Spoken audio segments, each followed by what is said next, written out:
बेटा आप 7 घंटे पढ़ रहे हो, आप 10 घंटे पढ़ लो। आप 10 पढ़ रहे हो, आप 12 पढ़ लो। आप 12 पढ़ रहे हो, आप 15 पढ़ लो। 6 घंटे की स्लीप बहुत है। और बैठ के लेक्चर देखने से सिलेक्शन नहीं होता है, ये बात आपको पता होगी। सिलेक्ट वो होता है जो ऐसे शेड्यूल को, स्ट्रिक्ट शेड्यूल को फॉलो करता है।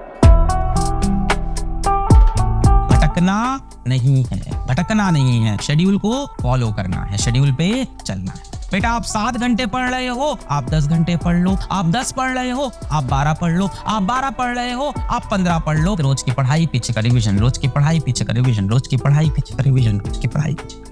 बैकलॉग कैसे करें, बैकलॉग कैसे करें, ऐसे करो। करंट का करते रहो, पीछे का निपटाते रहो। कड़ी निष्ठा चाहिए होती है, बार बार समझा रहे हैं, कड़ी निष्ठा चाहिए होती है। नाम नहीं लूंगा, एक स्वामी जी के बारे में पढ़ रहा था, तो वो Swami ji at the age of 70 he was sleeping for 2 hours. I was so impressed by this person. At the age of 70 he was sleeping for 2 hours. क्या तो स्वामी जी हैं? And he is not a fake Swami ji, is a modern day Swami ji, is actually doing work. उनके ऊपर कोई allegation नहीं है, कोई religion का खेल नहीं था, काम स्पिरिचुअलिटी का था, मेहनत का था। उन्होंने मतलब एक एम्पायर खड़ा किया मेहनत करके अपनी। यार लगते हैं लोग, वो 70 साल की उम्र में वो बुढ़ा व्यक्ति लग जा रहा है। 6 घंटे की स्लीप बहुत है। समझ में आ रहा है? खाना खाते वक्त टीवी के सामने बैठ के खाना खाएंगे नहीं, खाना खाते वक्त रिवीजन नोट्स के सामने खाना खाएंगे, तब सिलेक्शन होगा। बहुत पढ़ लिया 1 घंटा, अब चलो मम्मी पापा से बात करके, दोस्तों से बात करके आता हूँ। नहीं भाई, बहुत टाइम खराब होगा। बहुत पढ़ लिया है, हम 15 मिनट की वॉक करके आएंगे। बहुत पढ़ लिया है, हम 10 मिनट की जॉग करके आएंगे, माइंड फ्रेश होगा, ब्लड सर्कुलेशन अच्छा होगा, फिर पढ़ने बैठेंगे। Talk to lesser number of people while your preparation. जितने कम लोगों से बेटा बात करोगे, उतना अपने काम में डेडिकेट होगे। दुनिया बहुत सी बातें करती रहेगी, लोगों की बातों में इन्वॉल्व हो जाओगे, दिमाग का एक सेक्शन उनके साथ रहेगा, हमेशा इधर उधर की बातों में दिमाग चलेगा, अपने काम से दिमाग भटकेगा।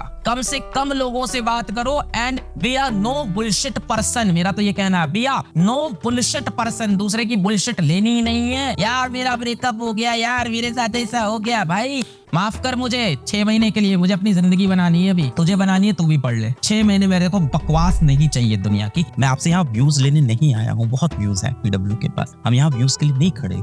जितनी आपको जरूरत है बेटा उतनी ही चीजें पढ़ना। ये नहीं कि शौक में बैठ गए। और बैठ के लेक्चर देखने से सिलेक्शन नहीं होता है, ये बात आपको पता होगी। वीडियोस पे आप व्यूज देखते हो कितने होते हैं? 1-1 मिलियन व्यूज है, 10-10 लाख बच्चा देख रहा है, तो क्या सब सेलेक्ट हो जाता है? सेलेक्ट वो होता है जो ऐसे शेड्यूल को, स्ट्रिक्ट शेड्यूल को फॉलो करता है कि लेक्चर खत्म हुआ, अब इसके बाद ये नहीं कि हाँ डन खत्म, अब ये चैप्टर सीधा नीट में पढ़ूंगा। लेक्चर खत्म होते ही रिवीजन करना सबसे इंपॉर्टेंट। उसके बाद सुबह उठे, फिर सुबह उठ के फिर रिवीजन किया, स्ट्रॉन्ग हो गया बेटा आपका चैप्टर। अब आप इसमें सोच रहे हो सर बहुत से बच्चे हैं अप्रैल से पढ़ रहे हैं, उनकी प्रिपरेशन तो मुझसे बेटर होगी। अब मैं आपको उसकी भी कहानी बताता हूँ। बहुत से बच्चे हैं जो अप्रैल में से पढ़ रहे हैं, अप्रैल में से जो पढ़ाई कर रहे हैं, सर उनसे तो मैं आगे नहीं कर पाऊंगा, अब मेरा क्या होगा, इनसे तो मैं आगे नहीं निकल पाऊंगा। बेटा सब यही बताते हैं कि सर मैंने चैप्टर 1 में ना सर मैंने ना 300 क्वेश्चन लगाए थे। मैंने कहा बहुत अच्छा किया बेटा, वेरी गुड। फिर बताएंगे सर मैंने चैप्टर 2 के अंदर ना, जब चैप्टर 2 आया तो उसके अंदर भी मैंने 250 क्वेश्चन लगाए। मैं कहता हूँ बहुत अच्छा हुआ। फिर उसके बाद बताएंगे सर तीसरे चैप्टर में भी मैंने 200 क्वेश्चन लगाए, बहुत अच्छा। चौथे में भी मैंने 200 क्वेश्चन लगाए बेटा, बहुत अच्छा। फिर मैं उनसे पूछता हूँ कि बेटा जरा चैप्टर 1 का ये क्वेश्चन सॉल्व करना, सर अभी रिवाइज नहीं किया है, एक बार बैठ के रिवाइज करूंगा।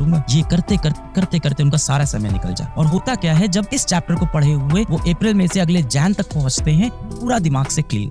ये 300 क्वेश्चन किसी वर्थ के नहीं रहते, कुछ याद नहीं रहता है कि इन क्वेश्चन में मैंने क्या किया था, क्या लॉजिक लगाई थी। पूरी फ्रेश बिगनिंग हो जाती है। अगर इस समय इनको इस चैप्टर को कंप्लीट करने में, लेट अस सपोज इनको 20 आवर्स लगे थे, तो अगली बार भी इनको इस चैप्टर को कंप्लीट करने में वापस से 10 आवर लग जाते हैं। आप इसी चीज का एडवांटेज उठाना है कि तुरंत रात को रिवीजन किया, सुबह रिवीजन किया, शॉर्ट नोट्स बनाया, डीपीपी लगाया, संडे को टेस्ट दिया। अक्सर बच्चे, मैक्सिमम बच्चे इस वजह से सिलेक्ट नहीं हो रहे कि नीट का एग्जाम बहुत कठिन आ जा रहा है या क्वेश्चन सॉल्व ही नहीं हो पा रहे हैं। आप ज्यादातर बच्चों से पूछना, आप में से बहुत सारे बच्चे ड्रॉप होंगे, आप में से ज्यादातर बच्चे ये चीज फील करते होंगे नीट एग्जाम में, यार ये पढ़ा था रिवाइज नहीं कर, अरे ये तो लेक्चर में मैंने देखा था, ये तो मेरी आंख के सामने से गुजरा था, ये क्वेश्चन तो सिमिलर क्वेश्चन मैंने किया था पर वहां नहीं बना। यानी यू लैक रिवीजन। नीट के एस्पिरेंट में जो चीज सबसे ज्यादा लैक करती है वो होती है बेटा रिवीजन। तो आपको इस तरह से एडवांटेज मिलेगा इन बच्चों से। तो आप डरो नहीं, कोई 1 साल से तैयारी कर रहा है, कोई 2 साल से तैयारी कर रहा है, तो मेरा क्या होगा। जो 1 साल से 2 साल तैयारी कर रहे हैं, हो सकता है उसमें से बहुत से बच्चे नॉन सीरियस रहे, होते भी है। कोई 1 साल से तैयारी कर रहा है, कोई 2 साल से तैयारी कर रहा है, तो मेरा क्या होगा। जो 1 साल से 2 साल तैयारी कर रहे हैं, हो सकता है उसमें से बहुत से बच्चे नॉन सीरियस रहे,